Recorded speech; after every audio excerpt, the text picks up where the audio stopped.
देश में संविधान के अंतर्गत बने हुए कानून की ध्वजा उड़ाते हुए, संविधान को रौंदते हुए राजस्थान सरकार ने, जो उसके अधिकार क्षेत्र में ही नहीं था, 31 दिसंबर 2025 के बाद में देश में कोई भी राजस्व इकाई का सर्जन नहीं हो सकता, चाहे वह राजस्व गांव हो, तहसील हो, जिला हो, राज्य हो। राजस्थान सरकार में बैठे हुए लोग उन्हें संविधान को कुचला, नियमों को और कानून को कुचला और गैर कानूनन ढंग से, गैर संवैधानिक ढंग से उन्होंने 2 तारीख को एक तुगलकी फैसला किया, जिसके अंतर्गत जब पूरे राजस्थान में पंचायती राज का पुनर्गठन हो रहा था, तो इकलौता बाड़मेर जिला किस मकसद से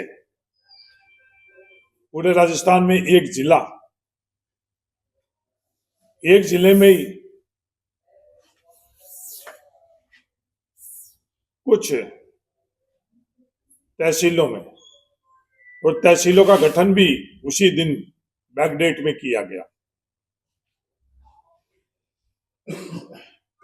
और पूर्ण सीमांकन का आदेश निकला।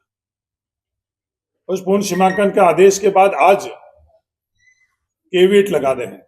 राजस्थान सरकार को आगाह करना चाहता हूं, ये केवीएट आप न्यायालय में लगा सकते हो, कानून तौर के ऊपर आप अपने खुद के कानून ताकत से लड़ाई लड़ सकते हो, पर जनता के दिलों के ऊपर कोई केवीएट नहीं लगती। जनता सब जानती है। कोई भी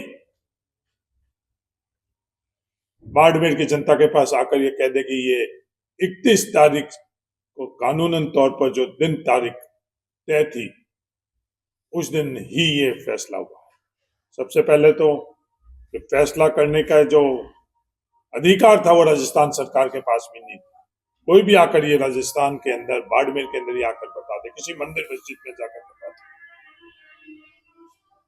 दूसरा, कि जो फैसला किया है, क्या ये न्याय संगत है? बायतू तहसील एक हुआ करती थी, बायतू पंचायत समिति एक हुआ करती थी। एक तहसील से बायतू और गिड़ा बना, पंचायत समिति गिड़ा बनी और तहसील गिड़ा बनी।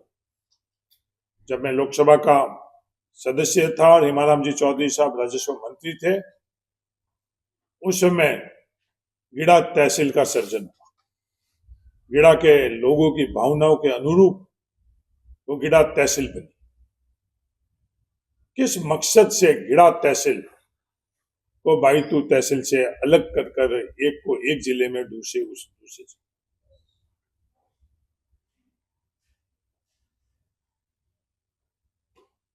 धोरी मीनार घोड़ामालानी से जिस क्षेत्र को निकाला गया, उसका नक्शा कोई भी देखे, सिर्फ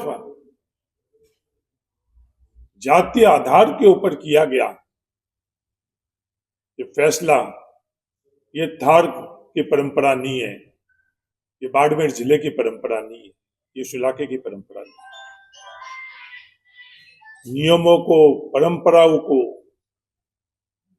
सबको कुचल कर जो फैसला किया गया। एक सवाल करना चाहता हूं,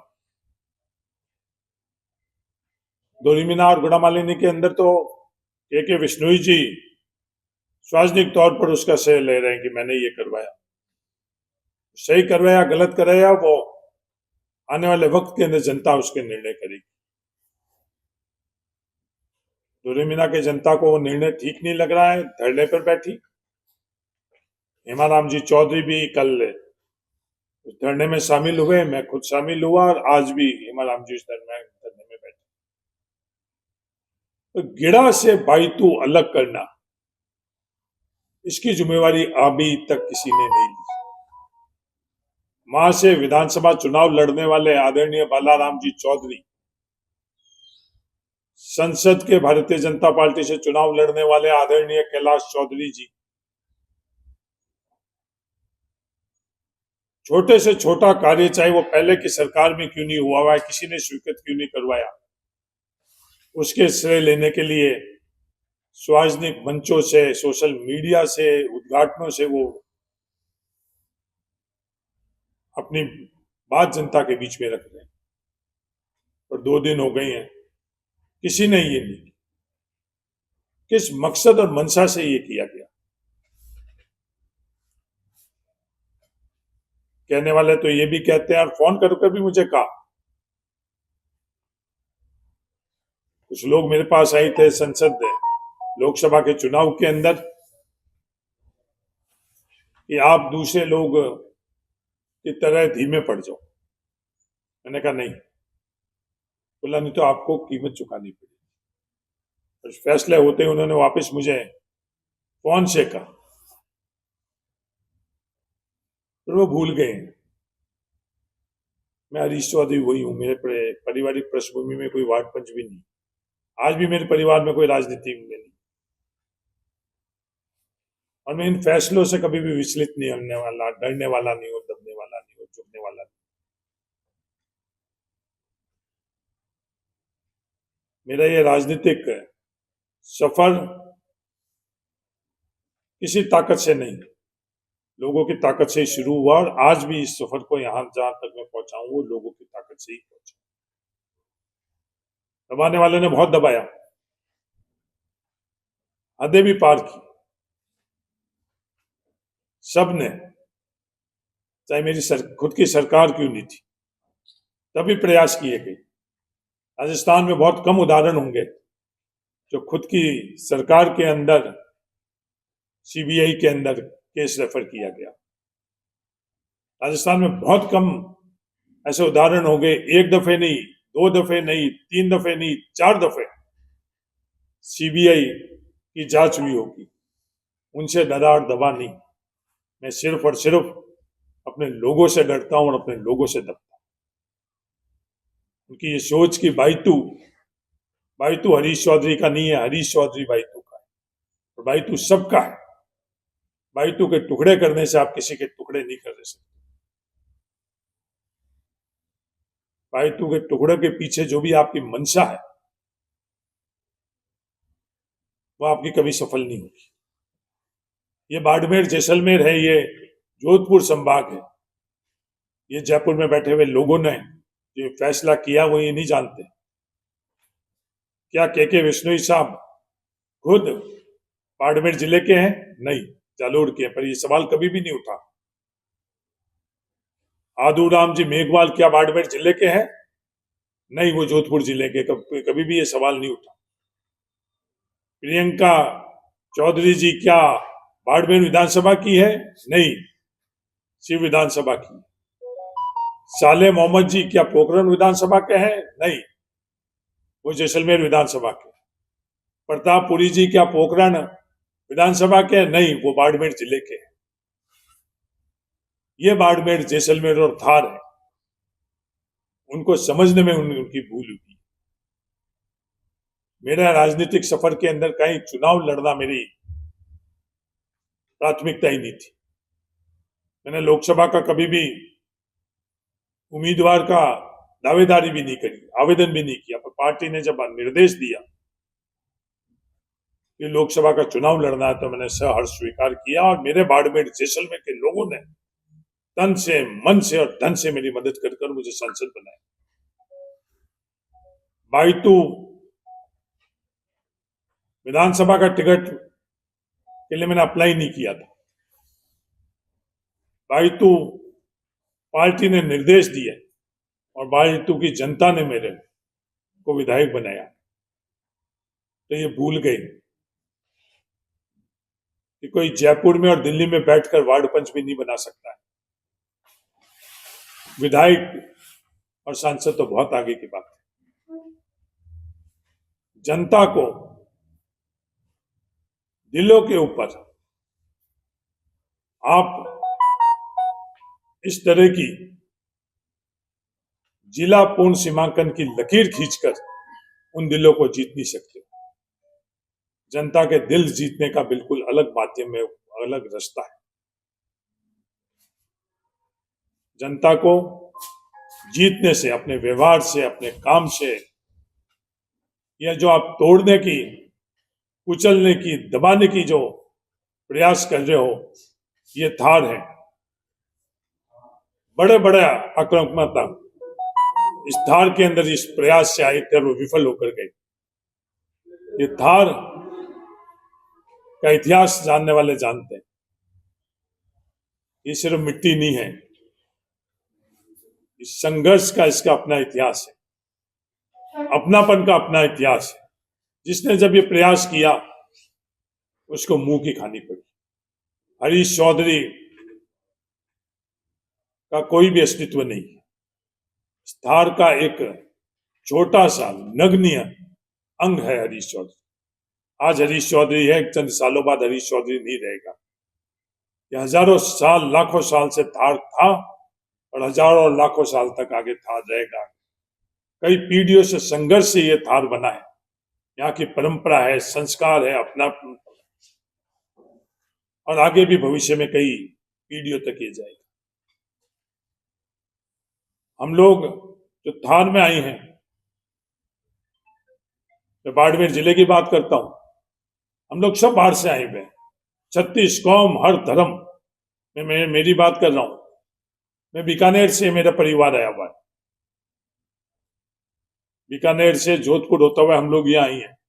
किसी भी जाति और धर्म के लोग, पर ये थार है, थार की अपनायत है कि आपस में कभी भी इस तरह की सोच हम लोगों ने नहीं रखी। हम लोगों के यहाँ कहावत है, परिवार बाद में और पड़ोसी पहले। ये थार की संस्कार है, ये थार की परंपरा है। आपने एक पड़ोसी को दूसरे पड़ोसी से जो लकीर खींचकर और आपने अलग करने की कोशिश करी है, ये मंशा कभी भी आपकी पूरी नहीं होगी। आने वाले वक्त के अंदर जिस प्रकार से आपने, राजस्थान सरकार ने पंचायत पूर्ण गठन, वार्डों का पूर्ण गठन, जिला परिषद के वार्डों का पूर्ण गठन किया है, यहां की जनता जवाब दी। किस तरह के कृत्य किए। एक दलित गांव देदूसर, जो आपके खुद के नोटिफिकेशन से बना हुआ, उसको आपने किस व्यक्ति के परिवार के नाम से, मैं नाम भी नहीं लेना चाहता हूं, भजनलाल जी, आप हमारे मुख्यमंत्री हो, आप पता कर लो क्या किस तरह का संदेश आप समाज में देना चाहते हो। ग्राम पंचायत का मुख्यालय का आधार किस मकसद से, किस संदेश देने के नाते आपने इस तरह का, मैं एक उदाहरण दिया, इस तरह के उदाहरण कई हैं। यहां तो आपके पास सही सूचना नहीं आ रही है। आपने जिनके भरोसे इस थार को सौंपा है, वो इस तरह के कृत्य कर रहे हैं कि आने वाली पीढ़ियां माफ नहीं करेगी। और अगर आपके पास सूचना पहुंची है तो मुझे बड़ा दुख होता है कि मेरे को इस तरह के मुख्यमंत्री मिले। तो मुख्यमंत्री पूरे प्रदेश के होते, किसी एक राजनीतिक दल के नहीं होते। डोरीमीना के लोग धरने पर बैठे हैं और ये लड़ाई जो है देश के अंदर एक नई बहस आरएसएस के मुखिया ने छेड़ी है कि सत्य और शक्ति के अंदर, ये देश में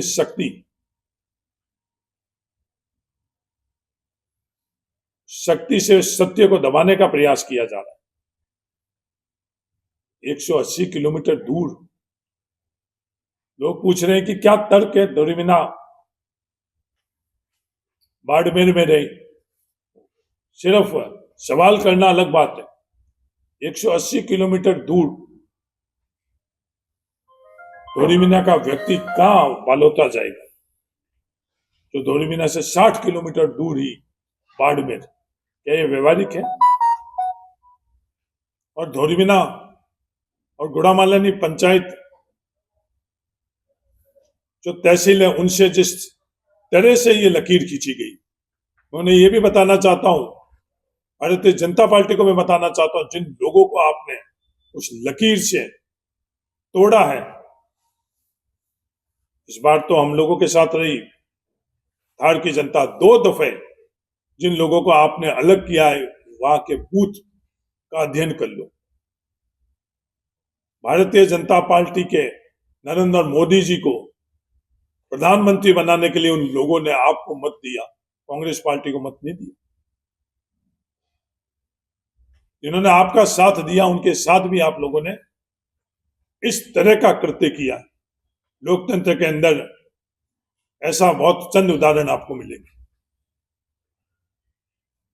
हाँ, इस लोकसभा चुनाव के अंदर जिन्होंने भी आपको लकीर खींचकर और तोड़ने के लिए करा था, तो वो लकीर की इस तरफ भी भारतीय जनता पार्टी को वोट नहीं दिए, तो उस तरफ वालों ने भी भारतीय जनता पार्टी को नहीं दी।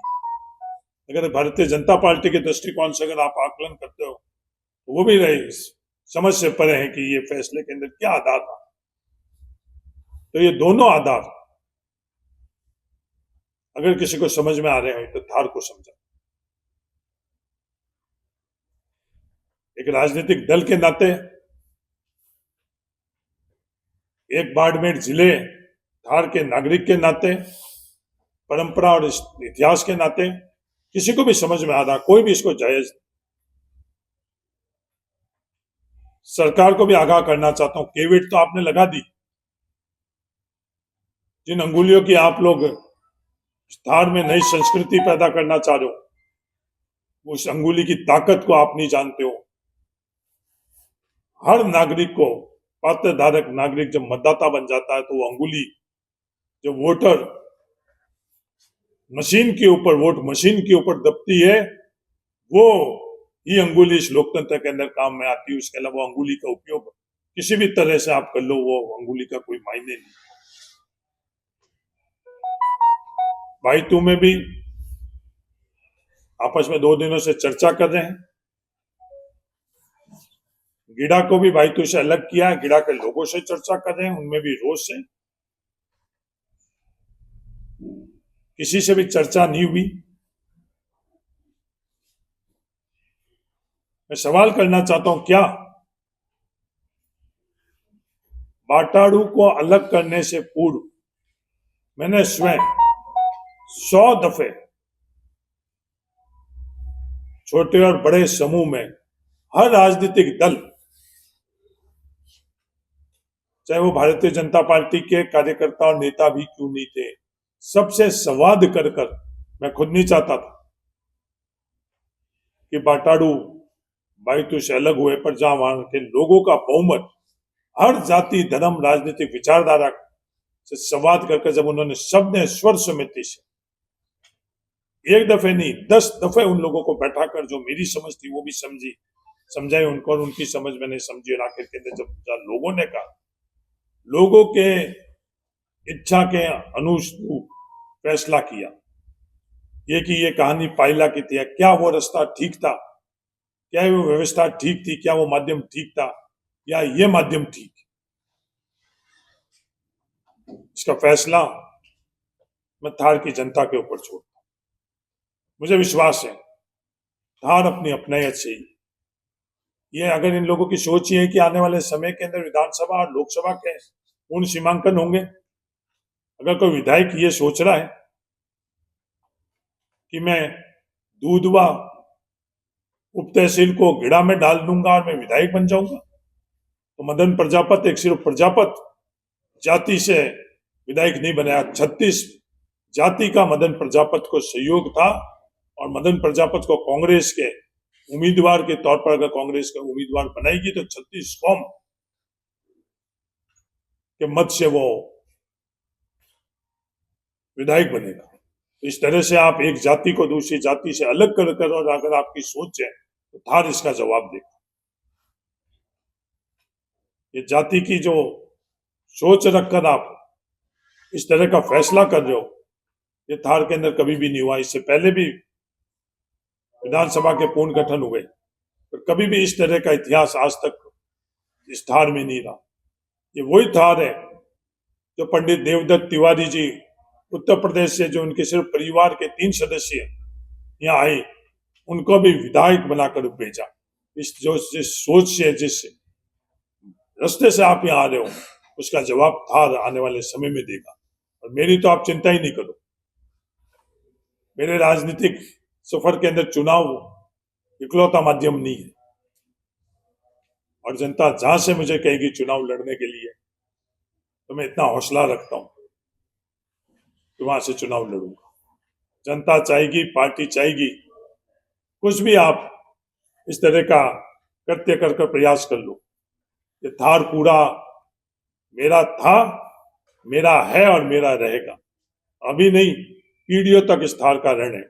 एक विधायक के नाते और मंत्री के नाते में सिर्फ बाइतू विधानसभा तक का नहीं, कोई भी, इसमें मेरा एहसान है।